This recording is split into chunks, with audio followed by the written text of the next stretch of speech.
Okay. Nama saya Muhammad Raus bin Idris. Saya adalah Datuk Lembaga untuk suku Seri Lemak Pahang. Tuanku kita ini pegang hasil kajian saya lah 3 portfolio.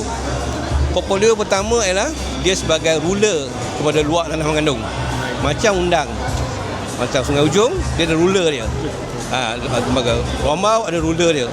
Macam luak tanah mengandung ada ruler dia, iaitu Tuanku Mukris. Sekarang lah. Lepas Tuanku Mukris dari lantik semua tu yang berlaku sekarang kan, dia akan dia upkan sikit lagi, iaitu become co-ruler, memerintah bersama untuk Negeri Sembilan pula. Itu dia bertiga ni, iaitu undang yang 4, Tengku Syahbandar, Datuk Syahbandar dengan Tengku Besar Tampin dan 6 orang plus tuanku, dia merintah bersama-sama untuk Negeri Sembilan. Dan peringkat yang ketiga pula, tuanku akan up lagi, become Majlis Raja-Raja Malaysia Tanah Melayu. Nampak 3 portfolio tu. Jadi faham, kita macam yang lain punya negeri tak, dia direct je. Dia tak boleh macam kita itu kan. Kita rakyat biasa pun tengok pun terkejut. Dia tak boleh kata you pecat, you turun. Tak boleh macam tu. Dia kena, sebab apa?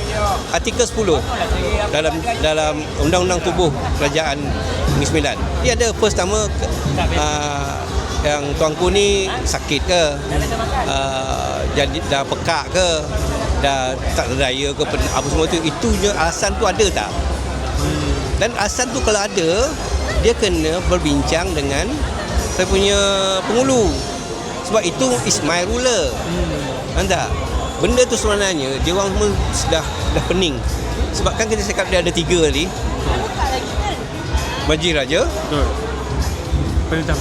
perintah bersama dan ruler.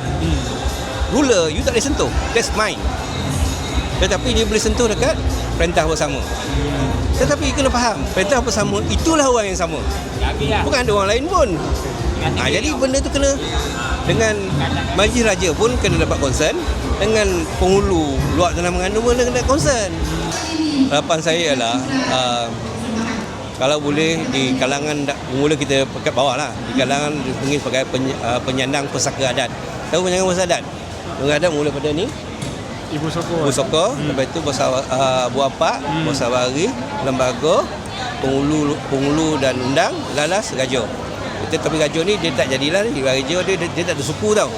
Jadi yang ada undang ke bawah ni, harap-harapnya bila dia buat sesuatu tu ikutlah adat, ikutlah SOP, ikutlah ISO adat tu. Jangan